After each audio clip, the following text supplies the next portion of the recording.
Cause 1 low battery power or a poor battery connection. Press the ignition button and turn the control knob to attempt ignition. If the clicking sound is weak, there is no spark or the burner does not light, check the igniter battery first. Turn the igniter battery cap counterclockwise and remove it. Remove the battery and check whether it is depleted. Also check that the battery polarity is correct. Replace it with a new battery of the same type if necessary, and install it in the correct direction. Turn the battery cap clockwise until secure to ensure good electrical contact. Press the ignition button again and confirm that a clear clicking sound is heard. Try lighting the burner again. Confirm that it ignites normally and the flame remains stable. Cause to corrosion on the battery or igniter terminals. Turn the battery cap counterclockwise and remove it. Inspect the spring in the battery cap and the internal igniter terminal for corrosion. Remove the battery and inspect both ends for rust or corrosion. Clean any corroded contact surfaces. Replace the affected part if it is severely damaged. Cause 3 incorrect gap between the ignition electrode and burner port. If the gap between the ignition electrode and the burner port is too large, the burner may fail to ignite. The electrode position must be adjusted. If the gap between the ignition electrode and the burner port is too small, the burner may also fail to ignite. After shutting off the gas supply, use pliers to adjust the ignition electrode gently. Align the ignition electrode with the burner port. Adjust the gap between the electrode and burner port to 3 to 5 mm. Test the ignition again and confirm that the spark jumps directly toward the burner port. Cause for attempting ignition immediately after opening the cylinder valve. If ignition is attempted immediately after opening the cylinder valve, gas may not yet have reached the burner. Turn all burner control knobs back to the off position. Reopen the cylinder valve and wait 10 seconds for gas to flow through the supply system. And press and turn the control knob to the ignition position while operating the igniter. Confirm that the burner lights normally and that the flame is stable. Cause 5. Improper gas connection or gas leak. If the flame remains very low after ignition, stop using the grill. Turn all burner control knobs to off and close the cylinder valve. Check that the regulator, hose, and fittings are connected correctly. Reconnect and tighten the fitting between the cylinder and regulator. Apply soapy water evenly around the connection between the cylinder valve and regulator. Slowly open the cylinder valve and watch the connection for continuous bubbles. Close the cylinder valve immediately and tighten the connection. Apply soapy water again and confirm that no more bubbles appear. Continue by checking the connection between the hose and the grill. Apply soapy water to each fitting and watch for continuous bubbles. If a leak is found, shut off the gas and tighten or replace the affected part. Never use an open flame to check for leaks. Cause 6. Attempting ignition before gas has fully entered the grill body. After opening the gas cylinder valve, do not operate the igniter repeatedly right away. Otherwise, the flame may remain very low or the burner may fail to ignite. Keep all burner control knobs in the off position and wait 10 seconds. Press and hold the control knob for the burner, then turn it counterclockwise to the ignition position. Cause 7 grease or debris on the ignition electrode or burner.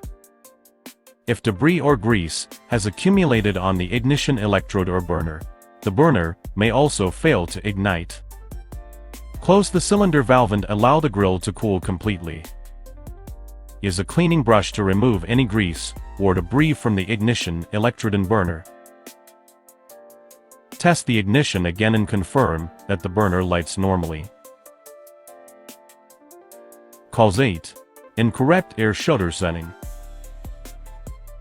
If the flame lifts away from the burner ports or becomes noticeably red or yellow, adjust the air shutter. Turn off the burner and close the cylinder valve.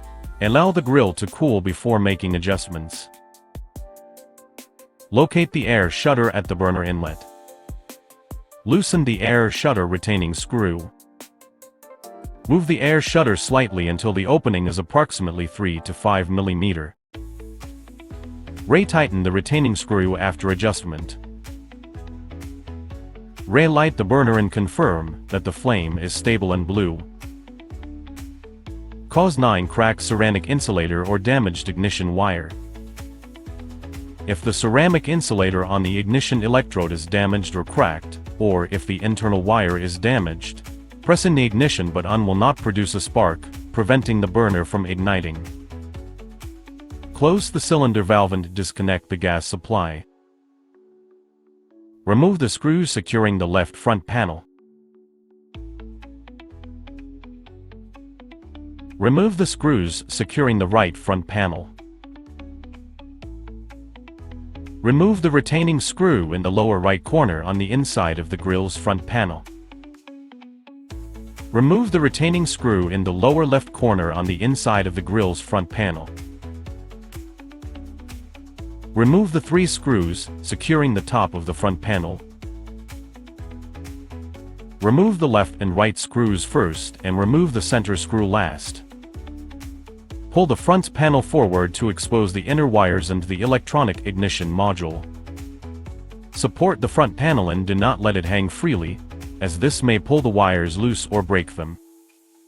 If any wires are loose or disconnected, reconnect them securely into the electronic ignition module. Disconnect and remove the damaged wire. Remove the retaining screw at the rear of the burner corresponding to the damaged ignition wire and cracks ceramic insulator. Remove the burner and ignition electrode assembly. Loosen the retaining screws, securing the ignition electrode. Remove the damaged ignition electrode assembly from the bracket. Install a new ignition electrode assembly in the original bracket. Tighten the bracket's screw and make sure the ignition electrode is secure. Route the new ignition wire through the original hole on the grill body. Insert the end of the wire into the electronic ignition module. If the electronic ignition module is damaged, the grill will also fail to ignite. Disconnect the wires from the electronic ignition module. Turn the igniter battery cap counterclockwise to remove it. Then take out the battery. Unscrew the igniter mounting nut, then remove the electronic ignition module. Install the new electronic ignition module in its original position. Screw the igniter mounting nut back into place.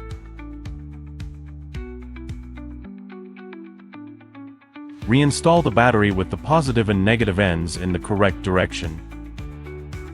Turn the battery cap clockwise until secure. Press the ignition button and check whether the electronic ignition module produces a spark to confirm that it is installed correctly and the battery has sufficient power. Insert the ends of the 4 wires into the corresponding terminals on the electronic ignition modules. Reinstall the front panel in its original position, making sure not to pinch the valve or connecting wires. Reinstall all the securing screws.